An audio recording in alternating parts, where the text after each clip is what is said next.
Salve pessoal, tudo bem com vocês? Sejam muito bem-vindos e muito bem-vindas a mais um vídeo aqui da Acrópole. Eu sou o Luigi e no vídeo de hoje eu vou falar um pouquinho sobre o livro Meu Nome é Laura, do escritor Alex Andrade.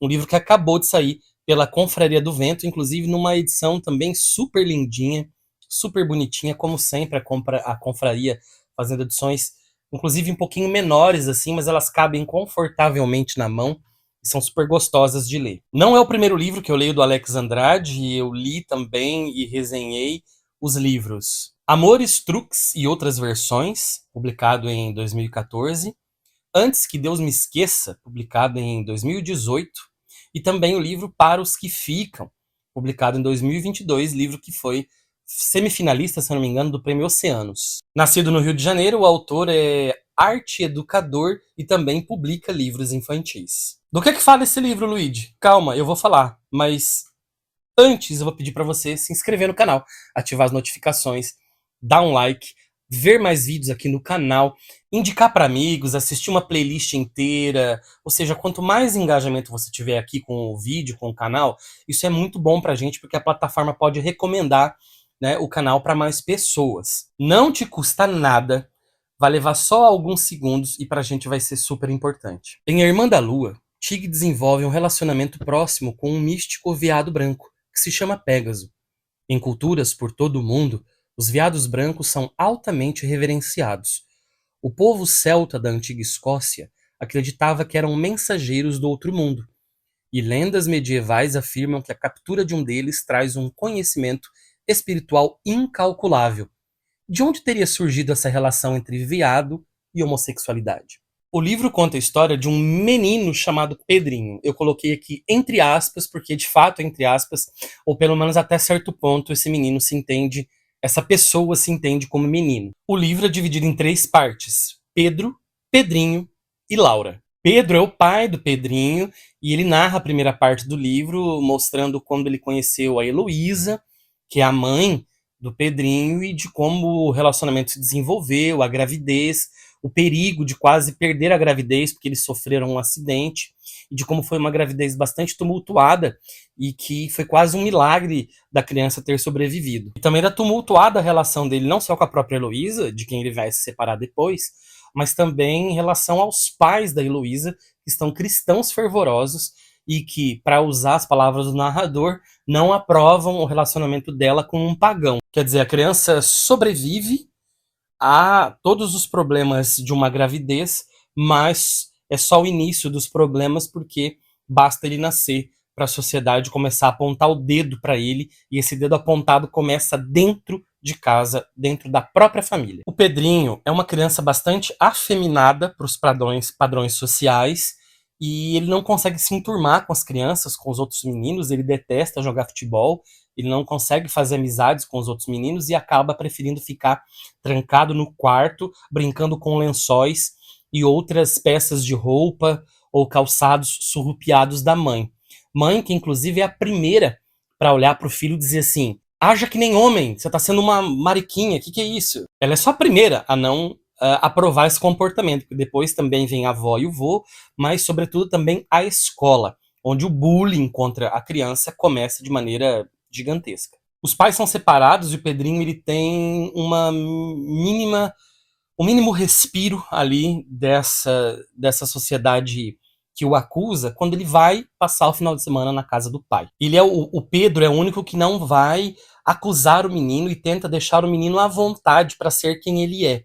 Inclusive o Pedro ele pisa muito em ovos ali para ser o mais compreensivo possível com o filho e o mais dedicado possível ao filho, porque ele não quer repetir os erros do passado, porque ele não quer ser como o pai, né? O pai dele era um pai ausente, alcoólatra e autoritário, e é tudo que ele não quer ser pro filho dele. E o Pedrinho então se aproxima de uma menina e começa uma amizade muito forte, muito bonita, muito intensa, e é com quem ele vai começar então a desabafar e vai começar a tentar entender um pouquinho mais do mundo dele, entender mais os seus gostos, entender mais quem ele é. E também tentar entender uma voz. Tem uma voz que parece que está no subconsciente dele, uma voz que vem, que brota de dentro dele. É a voz de alguém que está para nascer. É a voz de Laura. Nesse momento da resenha, você deve ter percebido já, então, que se trata de uma pessoa transexual. Mas isso não é um spoiler, porque aparece na orelha do livro, tá? Mas mesmo que fosse um grande spoiler, isso que eu falei agora, não atrapalharia a leitura do livro, porque esse livro não é daqueles livros que a gente perde se tiver algum grande spoiler. Não é um livro para grandes spoilers, nem grandes plots. É um livro que o caminho aqui é tão importante quanto a chegada. E é na degustação da literatura que a gente vai absorver tudo isso. Os grandes temas do livro, então, são transexualidade, autodescoberta, preconceito, maternidade, inclusive maternidade tóxica, bullying, entre outras questões. A ideia de que poderia ser uma menina em um corpo de menino estava ganhando contornos nos sentimentos, como os garotos da escola sempre determinavam. Esse é mulherzinha, fala fino, é delicado. Antes que enxergassem qualquer característica, Pedrinho já conseguia vislumbrar uma história diferente das outras pessoas. Algumas coisas o incomodavam. Tinham as comparações e também as advertências. A professora sempre interferia com suas interjeições. Credo, por que você não se comporta como um menino direito? Eu gostei muito do livro, gente. Eu acho que é o livro que eu mais gostei desse autor. E olha que eu gostei muito, por exemplo, do Antes que Deus Me Esqueça. Aliás, gente, eu recebi autografado. Olha só que chique. É um livro com discussões densas e tensas, mas tem uma linguagem muito gostosa e até bastante dinâmico. E dá pra gente ler, assim, em pouco tempo. Dá pra ler rapidinho. O livro tem uma linguagem muito bonita, beirando poético muitas vezes. Inclusive é o que atenua um pouco o livro, por conta das dores muito fortes das personagens, sobretudo da Laura, né? Então essa linguagem poética traz uma beleza em meio ao caos. A gente tem vontade, até certo momento, pelo menos eu tive várias vezes, vontade de pegar essa personagem no colo e carregar ela no colo um pouco, para tentar diminuir um pouco as dores dessa pessoa, porque é muito ódio recebido gratuitamente. Quanto ela sofre por ser incompreendida. E aí, gente, é uma personagem de ficção, mas que reverbera demais em pessoas reais. Porque eu imagino que isso aconteça muito. Eu não tenho uma relação próxima com nenhuma pessoa transexual, uma pessoa que tenha passado por essas mesmas questões. Meu relacionamento com pessoas transexuais são mais periféricas, mas o pouco que eu já ouvi, o pouco que eu já conversei com essas pessoas e relatos que a gente lê também por aí, né? A gente vê que é exatamente isso que acontece na sociedade com pessoas assim. Gente, eu falando aqui, olhando de novo a capa, essa capa não é linda? Olha isso.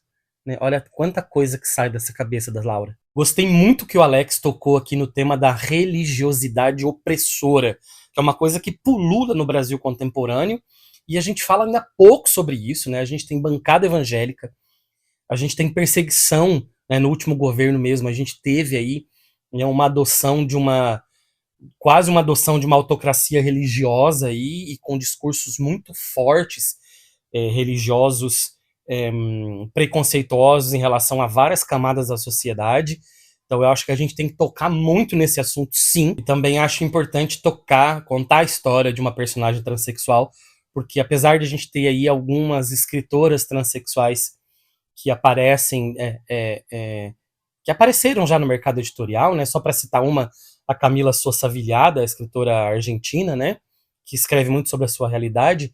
A gente ainda escreve muito pouco sobre personagens transexuais. E quando eles aparecem, quase sempre são tratados de maneira periférica ou estereotipada. A relação de pai e filha aqui, de Pedro e Laura, talvez seja uma das coisas mais bonitas do livro, porque é a partir do olhar do pai, da compreensão do pai, que permitiu de algum modo, que ajudou de algum modo, para que a filha desabrochasse. E também a amizade, né, também com essa menina, que faz com que Pedrinho, no momento, olhe para si mesmo e se descubra Laura. Enfim, gente, acho que isso é tudo. Gostaram da resenha? Espero que as minhas palavras aqui tenham suscitado em vocês uma vontade de ler esse livro.